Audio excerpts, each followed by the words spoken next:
सबसे मोहतरम शख्स अल्लाह ताला के घर का इमाम होता है। मुझे इस बात की तकलीफ़ थी कि उनको कभी कुछ मसाजिद ऐसी हैं, बल्कि बहुत बड़ी तादाद मसाजिद की ऐसी है जिसके इमाम को तनख्वाह देने के लिए, जिसके मुअज्जिन को तनख्वाह देने के लिए सब चंदा जमा करते हैं और उसको महीने की तनख्वाह दी जाती है, और वो गरीब लोग होते हैं, हैंड टू माउथ लोग होते हैं। बेशक वो वजीफ़ा एक नाकाफ़ी अमाउंट है, ज़्यादा होना चाहिए, उसको हम ज़्यादा भी करेंगे इंशाअल्लाह ताला, लेकिन कम अज़ कम अगर बाकियों को राशन कार्ड मिल रहे हैं, बाकियों को जो उनकी माली मुआवनत दूसरे डिपार्टमेंट से ताल्लुक़ रखने वाले लोगों की जा रही है, तो उनकी भी होनी चाहिए। तो वज़ीर-ए-आला पंजाब का आपने बयान सुना, और ये पहले भी वो ऐलान कर चुकी हैं कि पंजाब के अंदर आमा इकराम को 25,000 रुपये माहाना एक वजीफ़ा दिया जाएगा।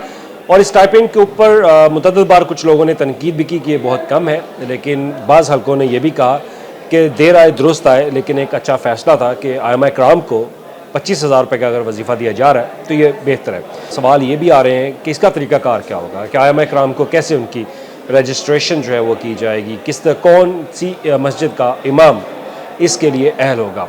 तो इस पर आज वज़ीर-ए-आला पंजाब ने भी एक मीटिंग की और उनका एक प्रेस रिलीज़ उनकी तरफ से भी जारी की गई, लेकिन कुछ इन्फॉर्मेशन मेरे पास है वो मैं आपके साथ शेयर करूंगा कि आपके मोहल्ले की मस्जिद का जो इमाम होगा वो कैसे रजिस्ट्रेशन जो है वो करवा सकेगा इस स्टाइपेंड को हासिल करने के लिए, और जब वो रजिस्ट्रेशन करवाएगा तो उसको क्या क्या डॉक्यूमेंट साथ अटैच करना लाजमी होंगे, क्या क्या इन्फॉर्मेशन उसकी तलब की जाएगी, और उसके बाद उसको तस्दीक के लिए ये फॉर्म जो है वो कहाँ पे सबमिट करना होगा। इन तमाम चीज़ों पे आज हम बात करेंगे। तो सबसे पहले स्टाइपेंड के ऊपर बात जो है वो वज़ीर-ए-आला पंजाब ऐलान कर चुकी हैं। तो इस वक्त मसाजिद की तादाद के ऊपर बात करते हैं कि इस वक्त पंजाब के अंदर जो मसाजिद हैं वो 68,000 हैं, और उसमें कहा यह जा रहा है कि 15, 20, 25,000 रुपये के स्टाइपेंड जो है वो उलमा इकराम की, आइमा इकराम की खिदमात को मद्देनज़र रखते हुए उनका स्टाइपेंड जो है वो मज़ीद बढ़ाया भी जाएगा। तो इसकी इम्प्लीकेशंस के ऊपर बात कर लेते हैं कि फ़ाइनेंशियल इम्प्लीकेशंस जो है वो कितनी होगी। तो हुकूमत के मुताबिक जो डाटा गवर्नमेंट के सामने आज रखा गया उसमें बताया जा रहा है कि 20,000 रुपये हुकूमत सालाना आइमा इकराम को स्टाइपेंड देने के ऊपर जो है वो खर्च करेगी। तो इसका अगर एनुअली अगर बात की जाए 1,71,30,00,000 रुपये माहाना के एक्सपेंडिचर होंगे जो कि हुकूमत जो है वो करेगी। तो 68,000 मॉस्क हैं। अब इसके साथ ही कहा यह जा रहा है कि मॉस्क की जो जियो मैपिंग है उसका अमल शुरू कर दिया गया है, और स्पेशल ब्रांच उसको भी टास्क दिया गया, और उन्होंने इब्तदाई तौर पर अपनी रिपोर्ट्स जो है वो गवर्नमेंट के सामने सबमिट जो है वो कर दी हैं।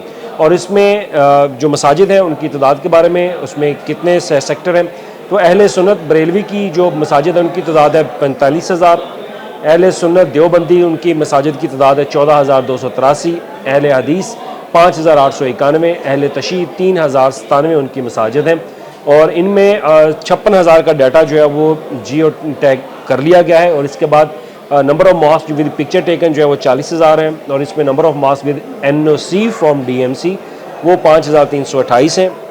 ये एक सरकारी एक सिलसिला है जो कि गवर्नमेंट ने शुरू किया हुआ है, और इसमें number of mosque without NOC वो 63,000 है। अब बात NOC की हो रही है। NOC वो एक डॉक्यूमेंट होगा कि क्योंकि गवर्नमेंट ऑफ पंजाब ने एक स्पेशल यूनिट बना दिया होम डिपार्टमेंट के अंदर, अब वहाँ पे कमेटी की जो सरबराही है वो कर रहे हैं ख्वाजा सलमान रफ़ीक, और उनकी सरबराही में जो कमेटी है वो आगे एक डिप्टी जो इजला में कमेटियाँ बनाई जाएंगी, वो कमेटियाँ अब NOC आपको जारी करेंगी। NOC कैसे होगा कि सबसे पहले तो आप जिस महल्ले में रह रहे हैं आपको अपने महल्ले की मस्जिद जो है वो रजिस्टर करवाना होगी, और रजिस्टर करवाने के लिए आप फॉर्म जो है वो महकमा औकाफ़ की वेबसाइट से डाउनलोड करेंगे। महकमा औकाफ़ की वेबसाइट से डाउनलोड करने के बाद वहाँ पे जो जो चीज़ें आपको लिखी होंगी वो मैं फ़ॉर्म भी आपके साथ शेयर करता हूँ कि उसमें फ़ॉर्म में क्या क्या चीज़ें। अब मस्जिद की रजिस्ट्रेशन के ऊपर अगर बात कर ली जाती है तो मस्जिद की रजिस्ट्रेशन के ऊपर जो है सबसे पहले नेम ऑफ जामिया मस्जिद आएगा, उसके बाद मॉस्क टाइप, डिस्ट्रिक्ट, फिर तहसील, फिर उसके बाद आएगा आपका लेटीट्यूड और लॉन्गिट्यूड यानी कि जो एरिया लोकेशन, उसके बाद बात की जाएगी, फिर पटवार खाना, मौज़ा, और उसके बाद एरिया इन मरला। ये आपने अंदराज जो है वो करना होगा। स्टेटस उसका कि मॉस्क एक्टिव है या इनएक्टिव है ये भी लिखना है। अगर मदरसा है तो उसकी डिटेल जो है वो भी आप साथ देंगे, और जो फैसिलिटीज़ वहाँ पे दी जा रही हैं उस फैसिलिटीज़ का जिक्र किया जाएगा, इलेक्ट्रिसिटी, रोड, वाटर और सोलर प्लांट।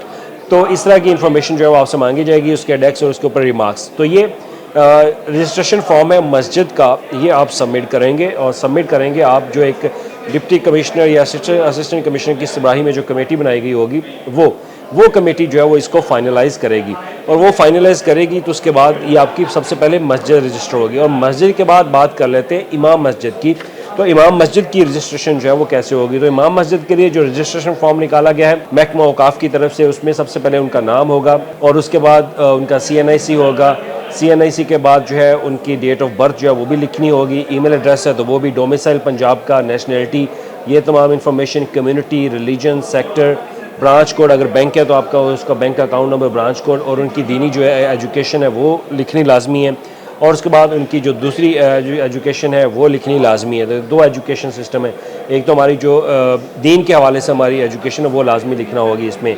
और उसके बाद उनका जो ड्रेस है उसमें यूनियन काउंसिल है, डिस्ट्रिक्ट का परमानेंट ड्रेस, तहसील, इस तरह के डॉक्यूमेंट्स जो हैं वो उनसे तलब किए गए। और अपार्ट फ्राम दैट कि इन डॉक्यूमेंट्स के अलावा आपको क्या साथ अटैच करना है, इन डॉक्यूमेंट्स के अलावा आपको साथ अटैच करना है पुलिस की रिपोर्ट, कि पुलिस से आपने एक सर्टिफिकेट जो है वो लाजमी लेना है कि आपके ऊपर कोई FIR दर्ज तो नहीं है, यानी जिसको हम करैक्टर सर्टिफिकेट बोलते हैं। तो पुलिस का करैक्टर सर्टिफिकेट लाजमी होगा, उसमें तमाम तर चीज़ें आ जाती हैं कि ये वो चीज़ें हैं पुलिस करैक्टर सर्टिफिकेट के साथ जो आपने अटैच करनी है, और फिर आपका अंदराज जो वो होगा। फिर जो आपके मुतलका अजला के अंदर या तहसील के अंदर जो एक काउंटर बनाया जाएगा असिस्टेंट कमिश्नर के ऑफिस में, वहाँ पे जाके आपने ये फ़ाइल सबमिट करनी है।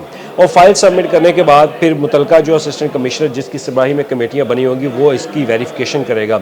और इसकी वेरिफिकेशन का जो प्रोसेस है वो भी बहुत टेक्निकल है, और उसमें भी मैं आपको बता देता हूँ कि उसमें उन्होंने क्या क्या चीज़ों की निशानदेही जो है वो करनी है, वो जो है वो लाजमी है। और उसमें जो बताया ये जा रहा है कि आपने जब रजिस्ट्रेशन करवानी है तो उसमें जो सब डिविजनल स्क्रूटनी कमेटी जिसको नाम दिया गया है उसमें लोकल पुलिस स्पेशल ब्रांच का बंदा जो है वो होगा, वो साइन करेगा, डिस्ट्रिक्ट मैनेजर औकाफ साइन करेगा, तहसीलदार जो है वो साइन करेगा, और उसके बाद assistant commissioner concern sub division, ये 5 लोग जो है वो साइन करेंगे। उसके बाद आपकी रजिस्ट्रेशन जो है वो हो जाएगी।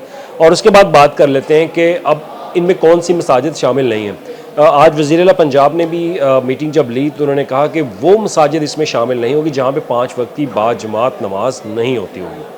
ये आप नोट कर लें कि जहाँ पे जिस मोहल्ले में 5 वक्त की नमाज बाजमात पढ़ाई जाती हो, सिर्फ वही मस्जिद रजिस्टर्ड होगी और वहाँ का इमाम रजिस्टर्ड होगा, और उसी आइमा इकराम इमाम को 25,000 रुपये माहाना वजीफ़ा दिया जाएगा। तो ये बात नोट कर लें। और उसके बाद जिनका नाम 4th शेड्यूल के अंदर है, महकमा दाखिला की फहरिस्त की जो 4th शेड्यूल होता है जिसमें जो वो किसी ऐसी चीज़ों में इन्वॉल्व हों जो कि मुआशरे के अंदर बद इंतज़ामी जो मुख्तलिफ इशूज़ जो हैं वो सेक्टरिज़म के हवाले से मुख्तलिफ मवाद ऐसा फैलाते हैं, वो अनाउंसमेंट ऐसी करते हैं, वो तकरीरें ऐसी करते हैं कि जो कि फ़िरका वारियत फैलाने के मुतरादिफ हों, तो उनको 4th शेड्यूल के अंदर शामिल किया जाता है। तो जो 4th शेड्यूल की लिस्ट में होंगे वो आइमा कराम इसके अंदर जो है वो शामिल नहीं होंगे। तो ये वो लिस्ट है जो कि तैयार की गई है पंजाब गवर्नमेंट की तरफ से। अब इसकी जियो टैगिंग होगी, हर बंदे की हर आइमा कराम की जो है वो रजिस्ट्रेशन होगी। अब उसके बाद है कि पैसे आपको कैसे मिलेंगे, तो उसके लिए गवर्नमेंट आपको एक ATM कार्ड जो है वो प्रोवाइड करेगी। ATM कार्ड की तैयारी जो है वो आप स्क्रीन पे भी देख सकते हैं कि ATM कार्ड जो है वो गवर्नमेंट ऑफ पंजाब बना रही है, और ATM कार्ड के ज़रिए आपको माहाना ये स्टाइपेंड मिलेगा। और इसके अलावा अगर कोई आपका सवाल हो तो आप ज़रूर पूछिएगा, इस सवाल का जवाब जो है मैं आपको ज़रूर दूँगा। लेकिन ये वो चंद चीज़ें हैं जिसको गवर्नमेंट ने बावर करवाया है कि ये लाजमी शामिल हो, आपकी करैक्टर पुलिस करैक्टर सर्टिफिकेट आपका हो, और जिस मस्जिद में आप इमाम हैं वहाँ पर 5 वक्त की बाजमात नमाज होती हो, 4th शेड्यूल में आपका नाम ना हो। और उसके बाद आज ये भी कहा गया कि हुकूमत आइमा इकराम की खिदमात को मद्देनज़र रखते हुए उनका स्टाइपेंड बढ़ाएगी भी। और इसमें दूसरी एक अहम चीज़ वो भी आपको बता दूं कि इसमें सिर्फ हमारे मुस्लिम का नहीं है, इसमें माइनॉरिटीज़ को भी लेके आ रहे हैं। आइमा इकराम के बाद ख़तीब का स्टाइपेंड जो है वो शुरू हो जाएगा, और ख़तीब के स्टाइपेंड के बाद माइनॉरिटीज़ के जो उनके हैं, जैसा कि बिशप्स होते हैं, चर्चेज़ के अंदर होते हैं, उनको भी इसके अंदर जो है वो ऐड किया जा रहा है। तो ये वो तमाम तर तफसीलात हैं जो कि गवर्नमेंट के सामने रख दी गई हैं, और अब इस पर वज़ीर आला पंजाब ने मंजूरी भी दे दी है। अब आपने काम ये करना है कि महकमा औकाफ की वेबसाइट पर जाके ये फॉर्म डाउनलोड करने हैं, और फिर अपने महल्ले की मस्जिद को रजिस्टर्ड करवाएं, अपने महल्ले के इमाम मस्जिद को रजिस्टर्ड करवाएं। अगर वो पढ़े लिखे हैं तो उनकी वो तो खुद कर लेंगे, अगर वो पढ़े लिखे नहीं तो उनकी रहनुमाई ज़रूर करें ताकि वो हुकूमत की इस स्कीम से वो मुस्तफ़ीद हो सके, उनको ये स्टाइपेंड जो है माहाना की बुनियाद पर मिल सके। शुक्रिया।